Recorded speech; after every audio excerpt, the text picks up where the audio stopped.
हरिओम। षट्षष्टितमोऽध्यायः। महर्षियों तथा कश्यप पत्नियों की संतान परंपरा का वर्णन। वैशंपायन जी कहते हैं, राजन, ब्रह्मा के मानस पुत्र 6 महर्षियों के नाम तुम्हें ज्ञात हो चुके हैं। उनके 7वें पुत्र थे स्थाणु। स्थाणु के परम तेजस्वी 11 पुत्र विख्यात हैं। मृगव्याध, सर्प, महायशस्वी निर्कृति, अजैकपाद, अहिर्बुंध्य, शत्रु संतापन, पिनाकी, दहन, ईश्वर, परम कांतिमान कपाली, स्थाणु और भगवान भव, ये 11 रुद्र माने गए हैं। मरीचि, अंगिरा, अत्रि, पुलस्त्य, पुलह और क्रतु, ये ब्रह्मा जी के 6 पुत्र बड़े शक्तिशाली महर्षि हैं।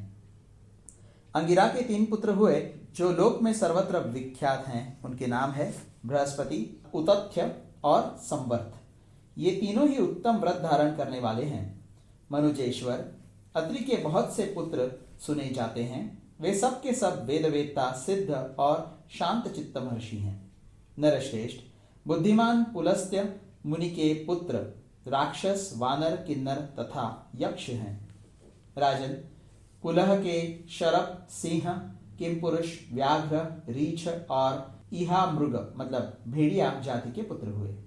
क्रतु मतलब यज्ञ के पुत्र, क्रतु के ही समान पवित्र, तीनों लोकों में विख्यात, सत्यवादी, व्रतपरायण तथा भगवान सूर्य के आगे चलने वाले 60,000 वालखिल्य ऋषि हुए। भूमिपाल, ब्रह्मा जी के दाहिने अंगूठे से महातपस्वी शांत चित्त महर्षि भगवान दक्ष उत्पन्न हुए।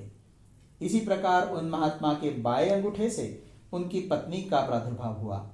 महर्षि ने उसके गर्भ से 50 कन्याएं उत्पन्न की। वे सब कन्याएं परम सुंदर अंगों वाली तथा विकसित कमल के सदृश विशाल लोचनों से सुशोभित थी।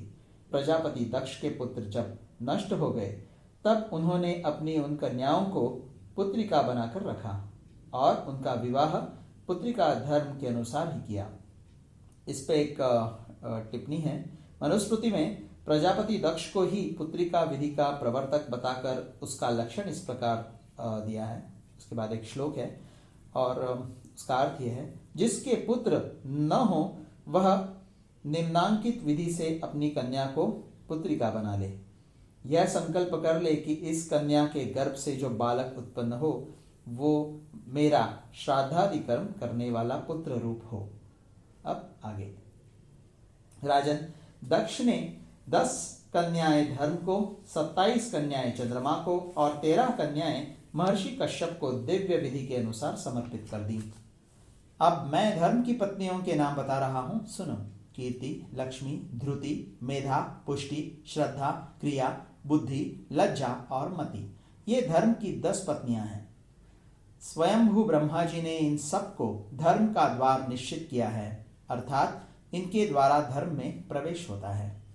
चंद्रमा की 27 स्त्रियां समस्त लोगों में विख्यात हैं। वे पवित्र व्रत धारण करने वाली सोम पत्नियां काल विभाग का ज्ञापन करने में नियुक्त हैं। लोक व्यवहार का निर्वाह करने के लिए वे सब की सब नक्षत्रवाचक नामों से युक्त हैं। पितामह ब्रह्मा जी के स्तन से उत्पन्न होने के कारण मुनिवर धर्मदेव उनके पुत्र माने गए हैं। प्रजापति दक्ष भी ब्रह्मा जी के ही पुत्र हैं। दक्ष की कन्याओं के गर्भ से धर्म के 8 पुत्र उत्पन्न हुए जिन्हें वसुगण कहते हैं। अब मैं वसुओं का विस्तार पूर्वक परिचय देता हूं। धर, ध्रुव, सोम, अह, अनिल, अनल, प्रत्युष और प्रभास, ये 8 वसु कहे गए हैं। धर और ब्रह्मवेत्ता ध्रुव धूम्रा के पुत्र हैं। चंद्रमा मनस्विनी के और अनिल श्वासा के पुत्र हैं। अह रता के और अनल शंडिली के पुत्र हैं तथा प्रत्युष और प्रभास ये दोनों प्रभाता के पुत्र बताए गए हैं। धर के 2 पुत्र हुए, द्रविण तथा हुतव्यवह। सब लोगों को अपना ग्रास बनाने वाले भगवान काल ध्रुव के पुत्र हैं। सोम के मनोहरा नामक स्त्री के गर्भ से प्रथम तो वर्चा नामक पुत्र हुआ, जिससे लोग वर्चस्वी मतलब तेज, कांति और पराक्रम से संपन्न होते हैं। फिर शिशिर, प्राण तथा रमण नामक पुत्र उत्पन्न हुए। आह के 4 पुत्र हुए, ज्योति, शम, शांत तथा मुनि। अनल के पुत्र श्रीमान कुमार मतलब स्कंद हुए, जिनका जन्म काल में सरकंडों के वन में निवास था। शाख, विशाख और नैगमेय ये 3 कुमार के छोटे भाई हैं। अब नैगमेय पे एक टिप्पणी है। किसी किसी के मत में शाख, विशाख और नैगमेय ये 3 नाम कुमार कार्तिकेय के ही हैं।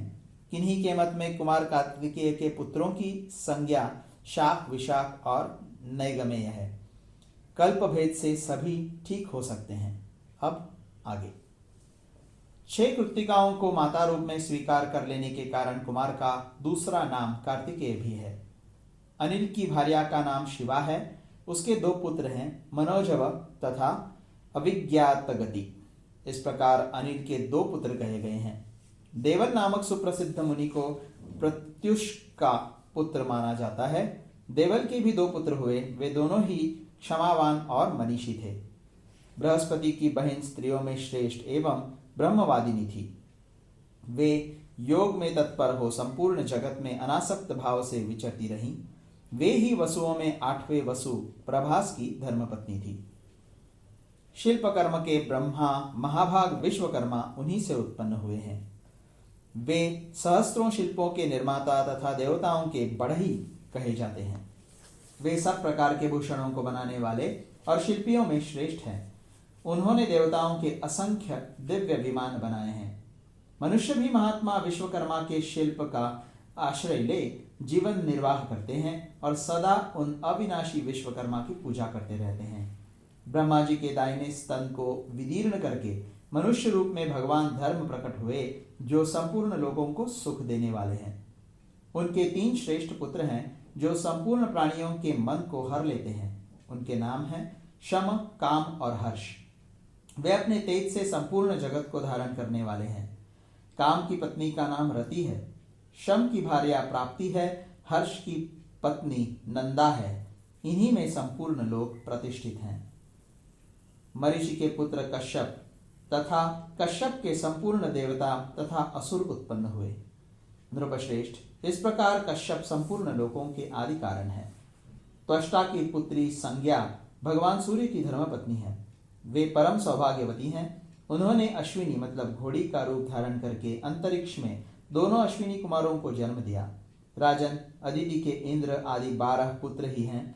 उनमें भगवान विष्णु सबसे छोटे हैं, जिनमें ये संपूर्ण लोक प्रतिष्ठित हैं। इस प्रकार 8 वसु, 11 रुद्र, 12 आदित्य तथा प्रजापति और वषटकार ये 33 मुख्य देवता हैं। अब मैं तुम्हें इनके पक्ष और कुल आदि के उल्लेख पूर्वक वंश और गण आदि का परिचय देता हूँ। रुद्रों की एक अलग पक्ष या एक गण है। साध्य, मरुत तथा वसुओं का भी पृथक पृथक गण है। इसी प्रकार भार्गव तथा विश्वेदेव गण को भी जानना चाहिए। विनदानंदन गरुड़, बलवान अरुण तथा भगवान बृहस्पति की गणना आदित्यों में ही की जाती है। अश्विनी कुमार, सर्वौषधि तथा पशु, इन सब को गुह्यक समुदाय के भीतर समझो। राजन, ये देवगण तुम्हें क्रमशः बताए गए हैं। मनुष्य इन सबका कीर्तन करके सब पापों से मुक्त हो जाता है। भगवान भृगु ब्रह्मा जी के हृदय का भेदन करके प्रकट हुए थे। भृगु के विद्वान पुत्र कवि हुए और कवि के पुत्र शुक्राचार्य हुए, जो ग्रह होकर तीनों लोगों के जीवन की रक्षा के लिए वृष्टि, अनावृष्टि तथा भय और अभय उत्पन्न करते हैं। स्वयंभू ब्रह्मा जी की प्रेरणा से वे समस्त लोगों का चक्कर लगाते रहते हैं। महाबुद्धिमान शुक्र ही योग के आचार्य और दैत्यों के गुरु हुए। वे ही योग बल से मेधावी, ब्रह्मचारी एवं व्रतपरायण बृहस्पति के रूप में प्रकट हो देवताओं के भी गुरु होते हैं। ब्रह्मा जी ने जब भृगुपुत्र शुक्र को जगत के योगक्षेम के कार्य में नियुक्त कर दिया, तब महर्षि भृगु ने एक दूसरे निर्दोष पुत्र को जन्म दिया, जिसका नाम था च्यवन। महर्षि च्यवन की तपस्या सदा उद्दीप्त रहती है। वे धर्मात्मा और यशस्वी हैं। भारत, वे अपनी माता को संकट से बचाने के लिए रोषपूर्वक गर्भ से शुद्ध हो गए थे, इसलिए च्यवन कहलाए। मनु की पुत्री आरुषि मनीषी च्यवन मुनि की पत्नी थी। उससे महायशस्वी और मुनि का जन्म हुआ। वे अपनी माता की उरु मतलब जांग फाड़कर प्रकट हुए थे, इसलिए और वह कहलाते हैं। वे महान तेजस्वी और अत्यंत शक्तिशाली थे। बचपन में ही अनेक सद्गुण उनकी शोभा बढ़ाने लगे। और के पुत्र रुचिक तथा रुचिक के पुत्र जमदग्नि हुए। महात्मा जमदग्नि के 4 पुत्र थे, जिनमें परशुराम जी सबसे छोटे थे, किंतु उनके गुण छोटे नहीं थे। वे श्रेष्ठ सद्गुणों से विभूषित थे, संपूर्ण शास्त्र विद्या में कुशल, क्षत्रिय कुल का संहार करने वाले तथा जितेंद्रिय थे। और वह मुनि के जमदग्नि आदि 100 पुत्र थे। फिर उनके भी सहस्त्रों पुत्र हुए। इस प्रकार इस पृथ्वी पर भृगु वंश का विस्तार हुआ। ब्रह्मा जी के 2 पुत्र और थे, जिनका धारण पोषण और सृष्टि रूप लक्षण लोक में सदा ही उपलब्ध होता है। उनके नाम है धाता और विधाता। ये मनु के साथ रहते हैं। कमलों में निवास करने वाली शुभ स्वरूपा लक्ष्मी देवी उन दोनों की बहन है। आकाश में विचरने वाले अश्व लक्ष्मी देव के मानस पुत्र हैं। राजन, वरुण के बीच से उनकी ज्येष्ठ पत्नी देवी ने एक पुत्र और एक पुत्री को जन्म दिया। उसके पुत्र को तो बल और देवनंदिनी पुत्री को सुरा समझो। तदनंतर एक समय ऐसा आया जब प्रजा भूख से पीड़ित हो भोजन की इच्छा से एक दूसरे को मारकर खाने लगी। उस समय वहां अधर्म प्रकट हुआ, जो समस्त प्राणियों का नाश करने वाला है। अधर्म की स्त्री निवृत्ति हुई, जिससे नैऋत नाम के 3 भयंकर राक्षस पुत्र उत्पन्न हुए, जो सदा पाप कर्म में ही रहने वाले हैं। उनके नाम इस प्रकार हैं: भय, महाभय और मृत्यु। उनमें मृत्यु समस्त प्राणियों का अंत करने वाला है। उसके पत्नी या पुत्र कोई नहीं है, क्योंकि वह सबका अंत करने वाला है। देवी ताम्रा ने काकी, शेनी, भासी, धृतराष्ट्री तथा शुकी इन 5 लोक विख्यात कन्याओं को उत्पन्न किया। जनेश्वर, काकी ने उल्लुओं और शेनी ने बाजों को जन्म दिया। भासी ने मुर्गों तथा गिधों को उत्पन्न किया। कल्याणमयी धृतराष्ट्री ने सब प्रकार के हंसों, कलहंसों तथा चक्रवाकों को जन्म दिया। कल्याणमय गुणों से संपन्न तथा समस्त शुभ लक्षणों से युक्त यशस्विनी शुकी ने शुको मतलब तोतों को ही उत्पन्न किया। क्रोधवशा ने 9 प्रकार की क्रोध जनित कन्याओं को जन्म दिया। उनके नाम ये हैं: भृगि, भृगमंदा, हरि, भद्रमना, मातंगी, शार्दुली, श्वेता, सुरभि तथा संपूर्ण शुभ लक्षणों से संपन्न सुंदरी सुरसा। नरश्रेष्ठ, समस्त मृग मृगी की संतानें हैं।